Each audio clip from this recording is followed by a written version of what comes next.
الحمد لله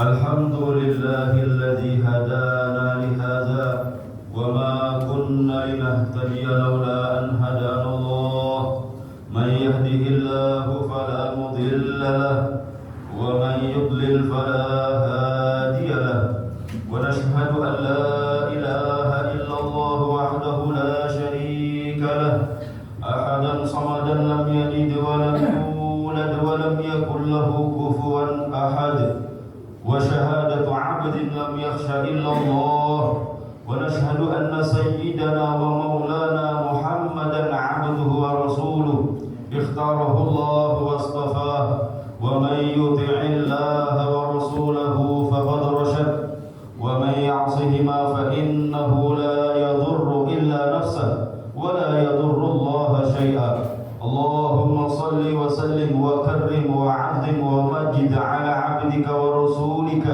سيدنا ومولانا محمد وعلى آله وصحبه ومن والاه أما بعد فيا عباد الله اتقوا الله اتقوا الله اتقوا الله حق تقاته ولا تموتن إلا وأنتم مسلمون واعلموا أنكم قادمون إلى الله ولتنظر نفس ما قدمت لغد واتقوا الله إن الله خبير بما تعملون وأنيبوا إلى ربكم وأسلموا له من قبل أن يأتيكم العذاب ثم لا تنصرون ولتكن منكم أمة يدعون إلى الخير ويأمرون بالمعروف وينهون عن المنكر وأولئك هم المفلحون فقد قال الله تعالى وهو أصدق القائلين أعوذ بالله من الشيطان الرجيم وإذ تأذن ربكم لئن شكرتم لأزيدنكم ولئن كفرتم إن عذابي لشديد وقال النبي صلى الله عليه وسلم في معنى الحديث نعمتان مغبون فيهما كثير من الناس الصحة والفراغ أو كما قال النبي صلى الله عليه وسلم معاشر المسلمين وزمرة المؤمنين رحمني ورحمكم الله. Hadirin sidang jamaah Jumat yang dimuliakan Allah Subhanahu wa taala. Marilah sama-sama kita meningkatkan keimanan dan ketakwaan kita kepada Allah Subhanahu wa taala. Dengan keimanan yang sempurna ada di dalam hati kita, maka dengannya kita akan diberi kemampuan oleh Allah Subhanahu wa taala untuk menyempurnakan segala perintah-perintahnya.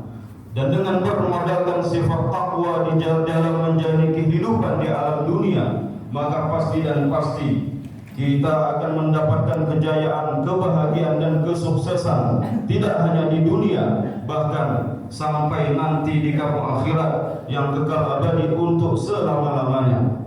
Hadirin sidang jamaah Jumat yang dimuliakan Allah Subhanahu wa taala. Sesungguhnya ada begitu banyak nikmat yang Allah Subhanahu wa taala telah anugerahkan kepada kita, sehingga dengannya tidak ada alasan bagi kita untuk tidak taat, tidak tunduk dan tidak patuh terhadap perintah-perintah Allah Subhanahu wa taala. Karena begitu banyak nikmat yang Allah taala telah anugerahkan kepada kita. Dengan tegas Allah Subhanahu wa taala telah menjelaskan di dalam Al-Qur'an surat An-Nahl ayat yang ke-18.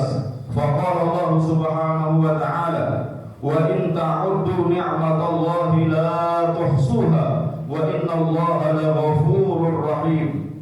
Yang artinya, wahai sekalian manusia kata Allah, jika seandainya kalian semua hendak menghitung segala nikmat yang telah aku berikan kepadamu, maka niscaya kalian tidak akan mampu untuk menghitungnya. Dan sesungguhnya Allah Subhanahu wa taala adalah zat yang maha pengampun lagi maha penyayang. Hadirin yang dimuliakan Allah Subhanahu wa taala, dari ayat ini sudah sangat jelas bahwasanya Allah Subhanahu wa taala telah memberikan begitu banyak nikmat kepada kita, sehingga tidak ada alasan bagi kita sebagai hambanya untuk membangkang terhadap segala perintah-perintahnya. Namun hadirin yang mulia, fakta telah membuktikan buktikan masih banyak di antara manusia yang sesungguhnya mereka faham, mereka sadar segala nikmat yang telah ia dapatkan semuanya mutlak datang dari Allah Subhanahu wa taala. Namun mereka masih terang-terangan bermaksiat kepada Allah, mendurhakai Allah Subhanahu wa taala. Padahal hadirin yang mulia, segala nikmat yang hari ini kita rasakan, hari ini yang kita dapatkan, kelak di yaumil qiyamah akan dipertanggungjawabkan di hadapan Allah Subhanahu wa taala. Di dalam Quran surat At-Takatsur ayat yang ke-8, Allah Subhanahu wa taala telah menyatakan, "Tsumma latus'alunna yawma idzin 'anil na'im." Wahai sekalian manusia, pasti dan pasti kalian semua akan ditanyakan, akan dipertanyakan mengenai segala nikmat yang telah kalian dapatkan ketika kalian hidup di alam dunia.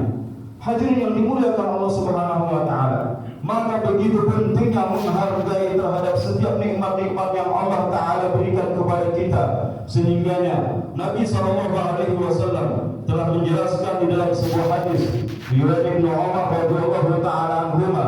Nabi SAW telah bersabda, "Ni'matani maghbunun fihima katsirun minan nas, as-sihhatu wal faragh." Kata Nabi SAW, ada dua nikmat yang mana kebanyakan manusia sering tertipu, terlena, terpedaya dengan dua nikmat tersebut. Mana dua nikmat itu? Yang pertama as-sehat, nikmat kesehatan. Yang kedua al-faragh, nikmat waktu luang. Al-Imam Nawawi rahimahullahu taala di dalam kitabnya Riyadhus Shalihin telah menjelaskan kenapa di dalam hadis ini Nabi SAW menjelaskan dua nikmat yang mana manusia sering tertipu di dalamnya. Memang benar adanya. Kita lihat banyak ketika manusia diberikan oleh Allah Subhanahu wa taala nikmat kesehatan, maka ia pergunakan nikmat sehatnya untuk bermaksiat kepada Allah Subhanahu wa taala. Padahal hadirin yang mulia, nikmat kesehatan adalah potensi besar bagi seorang hamba untuk meraup pahala sebanyak-banyaknya, untuk memperbanyak ibadah, meraih ridho Allah Subhanahu wa taala. Begitu pula yang kedua al-faragh, nikmat waktu luang. Kata Imam Nawawi rahimahullahu taala, alangkah banyak manusia tatkala diberikan Allah waktu yang luang, waktu yang senggang, maka dipergunakan waktunya untuk bermaksiat, untuk mendurhakai Allah Subhanahu wa taala. Padahal hadirin yang mulia, waktu yang luang bisa digunakan untuk berzikir kepada Allah, untuk membaca Al-Quran, untuk beramal soleh, untuk memperbanyak amal ibadah yang akan menjadi bekal baginya kelak di kampung akhirat.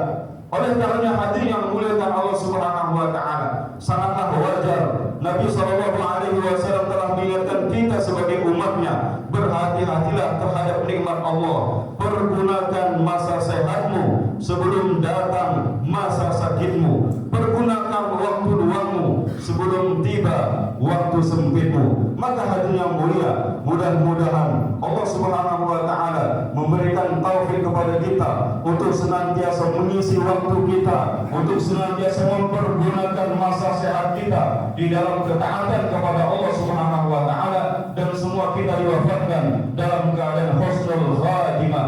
Amin ya rabbal alamin. Barakallahu li wa lakum fil Qur'anil azim wa nafa'ani wa iyyakum bima fihi minal ayati wa dzikril hakim wa taqabbala minni wa minkum tilawatahu innahu huwas samiul alim. Aqulu qawli hadza wa astaghfirullaha li wa lakum wa lisairil muslimina wal muslimat wal mu'minina wal mu'minat wastaghfiruhu innahu huwal